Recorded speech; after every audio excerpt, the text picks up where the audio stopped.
So, where did the actual idea of coming into fruition, with One for One Planet basically originate?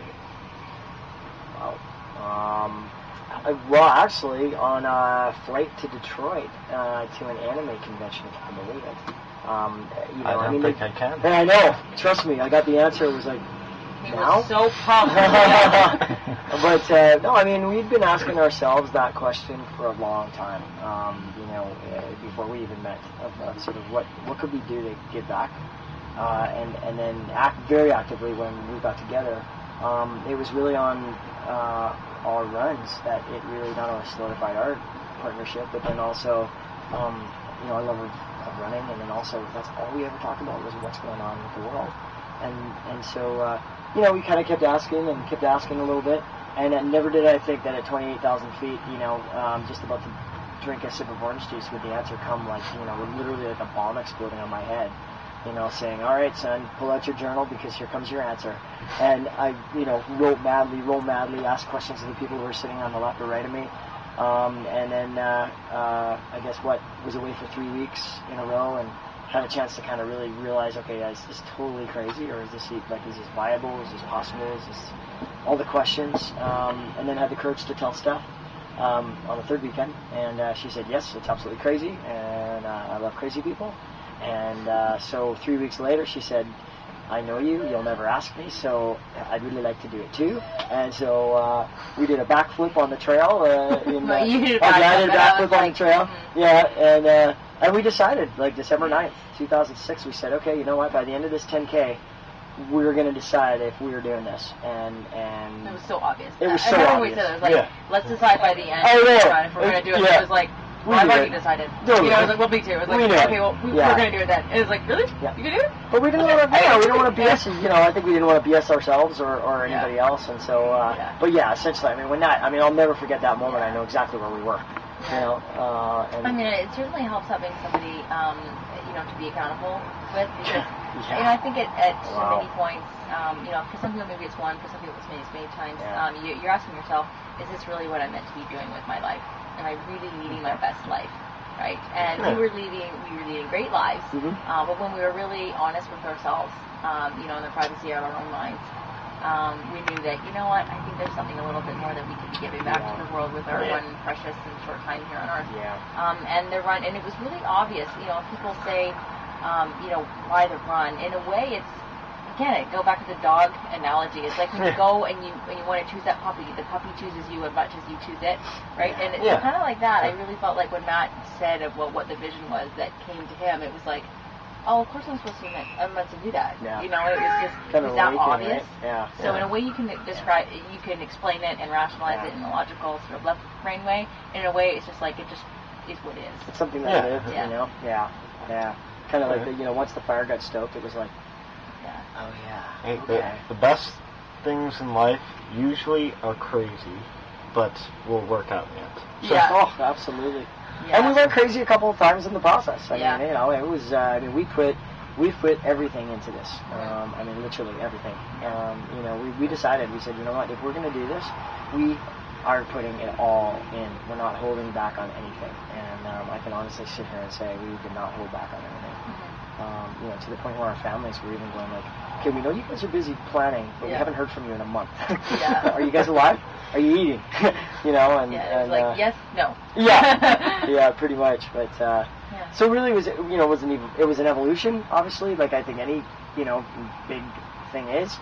But it was also there was a couple of big light bulb moments, and obviously continued to be big light bulb moments that came on, and there will be continuing to be big light bulb moments that go as the evolution of this thing unfolds.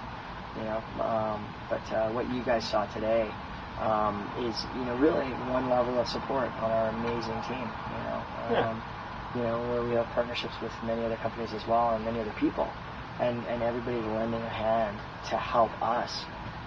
Get out there. Our whole home team is everyone's volunteer except for 2, and it's pretty amazing. Like we've got about 32 people on the team now.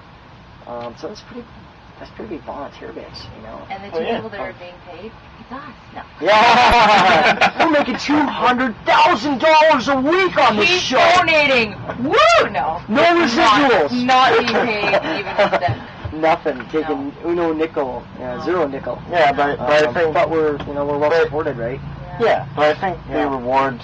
Excuse me, I'm gonna grab a drink. Oh, okay. But I think the reward honestly comes more so on the idea that you guys know that you're helping to make a difference, and I think that in and of itself really does come as a good reward. So yeah, it's weird, because we're not being paid financially, yet the experience is so rich. Oh yeah. Like I feel so rich right now, right? But I haven't made any money. So it's kind of like, how do you quantify being paid? I feel like we're being paid the most. Oh. Yeah.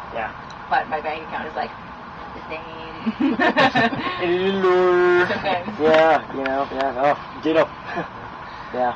But I remember Matt mentioning in an email that you were training for a special project that more than a year before the run started. How long did you actually train for?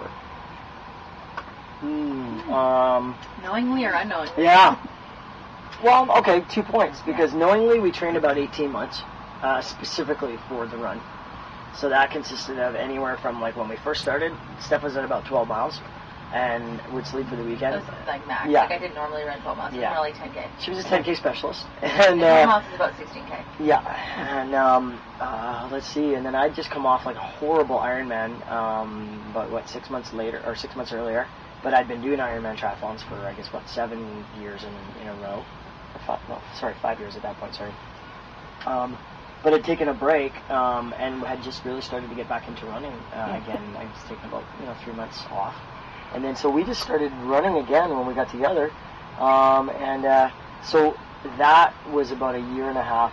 No, actually, no, it wasn't. It was 8 months, wasn't it, before we started to go. So we had about 8 months without even realizing it that we were doing base training for the run. But at the time we were just having a fun summer, doing our thing. And but then when we decided to do the run, we had our first official meeting on New Year's Eve of 2006. And then we laced up the runners at 11 p.m. and ran out of the new year and into the new year, which was quite cathartic. It was actually an amazing way to spend New Year's. Everyone's just like, we're high-fiving with people with our Gatorade bottles and everyone else with their wine bottles and their champagne bottles. But it really, really put in motion, the next year and a half, really, of some like jumbo mileage. Like we quickly brought it up to, anywhere from 60 to 140 miles a week. And we pretty much sustained, after about 5 months, we pretty much sustained anywhere from 80 to 120 consistently, in order to just prepare, right, to be able to just keep doing this and stuff. Because that's probably the biggest thing, apart from obviously the business side of it and the vehicle and the rest of it.